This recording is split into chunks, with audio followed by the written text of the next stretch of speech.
জয় বাংলা। বাংলার জয়ধ্বনি। বাংলা আমাদের মা। প্রতি ঘরে যেমন মা আছে সেরকম দেশ মাতৃকার বন্দনা করেই কিন্তু আমরা সারা জীবন দেশের মাটিকে নমস্কার করে সব কাজ করি।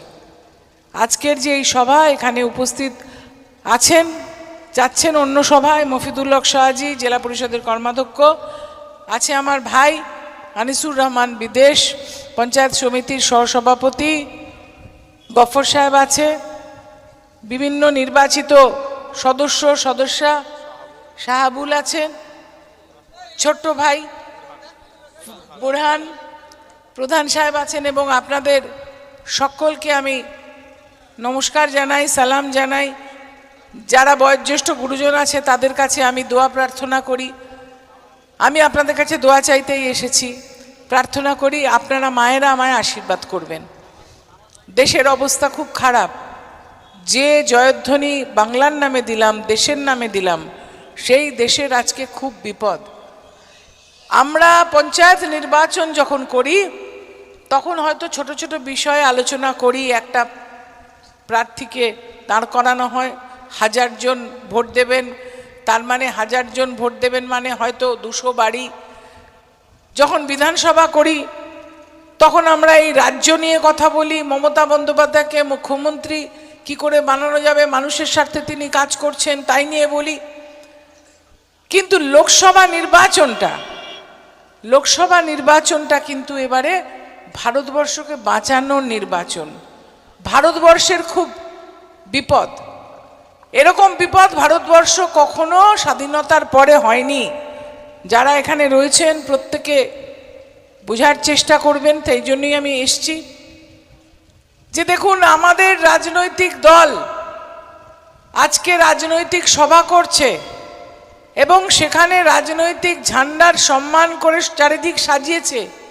তার মধ্যে একটা ছিঁদ কাটে, যেরকম ঘরে যেরকম ছিঁদ কাটে, সেই ছিঁদ কাটার দল ছোট ছোট পতাকা লাগিয়ে দিয়েছে।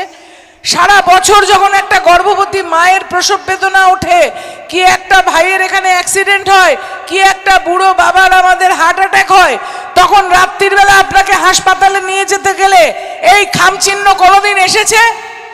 এই খামচিহ্নর লোককে কোনোদিনও চোখে দেখেছেন? বহিরাগত একজন প্রার্থী যখন আমার মায়ের অসুখ করে তখন তার পাশে আসে না। যখন বারাসাত হাসপাতালটায় কুকুরের চিকিৎসা করাতেও মানুষ যেত না, তখন কোনোদিন তাকে দেখা যায়নি। বামফ্রন্ট সরকারের আমলে হাসপাতালটার অবস্থা ছিল এমন, একটা লাইট জ্বলতো না। সেই হাসপাতালকে আমি মেডিকেল কলেজ বানিয়েছি। সেই হাসপাতালের কাছে থেকে সাংসদ তহবিলের অর্থে 50 বেডের করোনা মহিলাদের, 50 বেডের পুরুষদের করোনা বেড, প্রত্যেকটা বেডের পাশে ডায়ালিসিস মেশিন, প্রত্যেকটা বেডের পাশে ইনফিউশন পাম্প, প্রত্যেকটা বেডের পাশে ভেন্টিলেটর, প্রত্যেকটা বেডের পাশে অক্সিজেন কনসেন্ট্রেটর, যাতে একটা রোগী আমার বারাসাত সংসদীয় এলাকাতে কোভিডে মারা না যায়, আমি করেছি। তখন কোথায় ছিল ভারতীয় জনতা পার্টি আর এই আইএসএফ? কোথায় ছিল এই আইএসএফ এর টুপি পরা লোকটা? ব্রাহ্মণের সন্তান হয়ে টুপি পরে লোককে টুপি দিতে এসছে, ঘরে ঘরে মানুষকে বোঝাচ্ছে যে সে ভীষণ বোধহয় হাজি সাহেবদের সম্মান করে।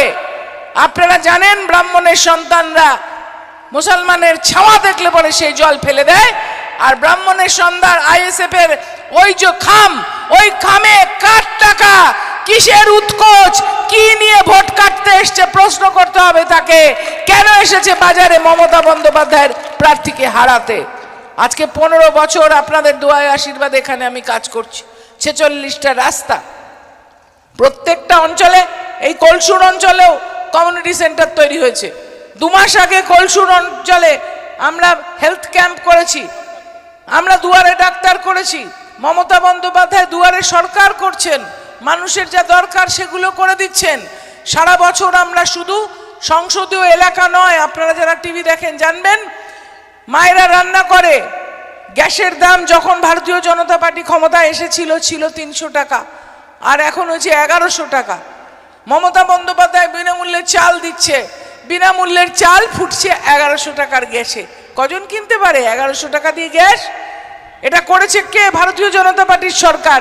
সেই ভারতীয় জনতা পার্টির সরকারকে সহযোগিতা করার জন্য, তাদেরকে জেতাবার জন্য, তৃণমূল কংগ্রেসের ভোট কাটার জন্য খামে করে টাকা নিয়ে এসছে দিল্লি থেকে যে দল, সেই দলের নাম আইএসএফ।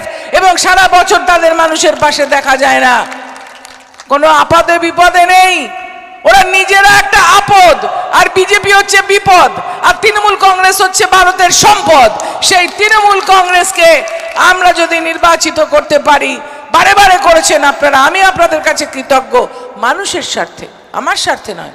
এ ভারতবর্ষের বড় বিপদ। এই বিপদে হিন্দু মুসলমানে ভাগাভাগি হচ্ছে, কাটাকাটি হচ্ছে, বড় বড় বাড়ি, দোতলা বাড়ি বুলডোজার দিয়ে ভেঙে দেওয়া হচ্ছে, গর্ভবতী মাকে ধর্ষণ করে আগুন জ্বালিয়ে দেওয়া হচ্ছে। মধ্যপ্রদেশ থেকে রাজস্থান আমি ছুটে বেড়াই, আপনারা দেখেছেন মমতা বন্দ্যোপাধ্যায় ব্যস্ত থাকলে আমায় সব জায়গায় পাঠান। আসামে পুলিশ অ্যারেস্ট করে রেখেছিল আমায়, 19 লক্ষ বাংলা ভাষাভাষী মানুষকে গায়ের জোরে ডিটেনশন ক্যাম্পে নিয়ে গিয়ে বাংলাদেশে পাচার করবে বলে। বাংলাদেশি তারা নয়, তারা এদেশি লোক। যখন এখানে রেশন পাচ্ছ তার মানে তুমি এদেশি, যখন এখানে ভোট দিচ্ছ তার মানে ভোটার কার্ড আছে, তুমি এই দেশীয়। কিন্তু একটা নতুন আইন এনেছে সিএ, সিটিজেনশিপ অ্যামেন্ডমেন্ট অ্যাক্ট। সেই অ্যাক্ট মানে আইন দেখিয়ে তারা বাঙালিদের ঘাড় ধাক্কা দিয়ে এখান থেকে বিতাড়িত করতে চাইছে। বলছে বাপের বার্থ সার্টিফিকেট দেখাও, তবে গিয়ে তোমায় নাগরিকত্ব দেব। কারোর বাপের বার্থ সার্টিফিকেট থাকে? তখনকার দিনে বাবারা তো বাড়িতে জন্মাতো, তার কি বার্থ সার্টিফিকেট হয়? আজকের মতন হাসপাতাল আছে? শুধুমাত্র আপনাদেরকে সবাইকে বাংলাদেশ থেকে, আমরা যারা বহু বছর আগে হয়তো এসেছি, ঠাকুরদাদা এসেছে কি বাবা এসেছে, তাদেরকে বাংলাদেশে দূর করে দেওয়ার জন্য, ভারতবর্ষ থেকে তাড়িয়ে দেওয়ার জন্য ফন্দি করেছে। ভারতবর্ষটা কি ওদের বাপের? হিন্দি বোঝেন তো সবাই? একটা কবির কথা বলি, হিন্দি কবি বলছেন কিরায়েদার হ্যায় হাম সব, মানে আমরা সবাই ভাড়াটে। জাতি মাকান থোড়ি হ্যায়, মানে আমার বাবার বাড়ি থোড়ি। किराएदार है हम सब, जाति मकान थोड़ी है, सभी का खून है इस मिट्टी में, किसी का बाप का हिंदुस्तान थोड़ी है।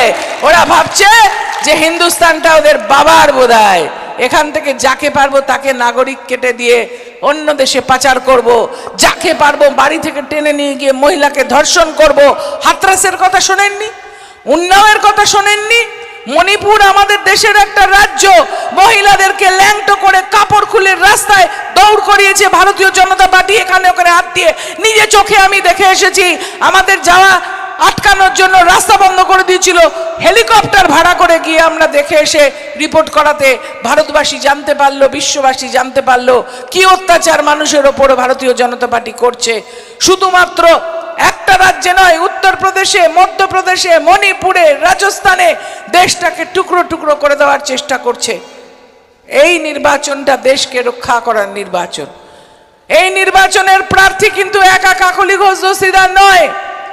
এই নির্বাচনের প্রার্থী আপনারা সকলকে মনে করতে হবে আমরা একসঙ্গে লড়াই করব, আমরা জিতব। আমরা কোনো ভোট কাটুয়াকে ভোট দেব না, আমরা কোনো অত্যাচারীকে ভোট দেব না। যারা ভারতবর্ষকে ক্ষতি করছে তাদেরকে পাড়ায় আমরা ঢুকতে দেব না। আমরা মাত্র মমতা বন্দ্যোপাধ্যায়ের উপর ভরসা রাখবো, যিনি একটার পর একটা প্রকল্প দিচ্ছেন। মহিলাদের লক্ষ্মীর ভাণ্ডার 500 টাকা থেকে 1000 টাকা করেছেন। কৃষকের জন্য তিনি কৃষি জমির খাজনা মুকুব করেছেন, যেখানে সেচের জল দিতে কানেকশন নিতে হয় সেই বিদ্যুৎ সংযোগ মুকুব করেছেন। লক্ষ্মীর ভাণ্ডার করছেন, স্বাস্থ্যসাথী করছেন, এবং 100 দিনের কাজের টাকা কেন্দ্রীয় সরকার দেয়নি, গরিব মানুষকে মমতা বন্দ্যোপাধ্যায় দিয়ে দিচ্ছেন। যাদের ঘরে মাথায় চাল নেই, জল পড়ছে বর্ষার সময়, আবাস যোজনার টাকা কেন্দ্রীয় সরকার দেয়নি, মমতা বন্দ্যোপাধ্যায় দিয়ে দিচ্ছেন।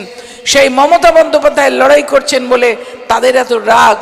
কিন্তু আমরা সবাই যদি একসঙ্গে লড়াই করি মমতা বন্দ্যোপাধ্যায়ের সাথে, হাতে হাত মিলিয়ে, তবে আমরা পারবো গরিব মানুষের স্বার্থে দেশটাকে মুক্ত করতে, ভারতবর্ষের স্বার্থে। আপনাদের অনুরোধ করব তাই, সারা বছর যে ছেলে মেয়ে পড়াশোনা করে, দুটো খুকুমনি বসে আছে, সারা বছর পড়াশোনা করলে পরীক্ষার আগে বেশি চাপ লাগে না, পড়া তো করাই আছে। আমি হলাম সারা বছর পড়াশোনা করা স্টুডেন্ট, সারা বছর এলাকায় এলাকায় ঘুরে কাজ করা স্টুডেন্ট। প্রত্যেকটা অঞ্চলে কমিউনিটি সেন্টার দেগঙ্গায় হয়েছে, জলের গাড়ি হয়েছে, এখানে শেষ পুল ক্লিনার হয়েছে, এখানে হাসপাতালের কাজ হয়েছে, সারা বছর কাজ করছি, হাইমাস লাইট হয়েছে, পথ চলতে সুবিধা। সারা বছর কাজ করলে ইলেকশন আসলে আবার দৌড়ে দৌড়ে যেতে হয় না।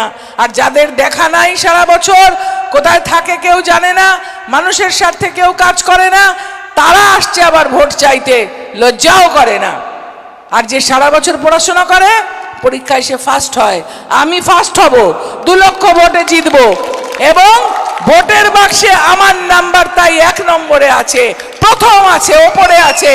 সবাই মিলে 1 নম্বরে বোতাম টিপে 1 জুন আমায় বিজয়ী করবেন। জয় হিন্দ, বন্দে মাতরম। মমতা ব্যানার্জি জিন্দাবাদ, অভিষেক ব্যানার্জি জিন্দাবাদ। খুদা হাফিজ।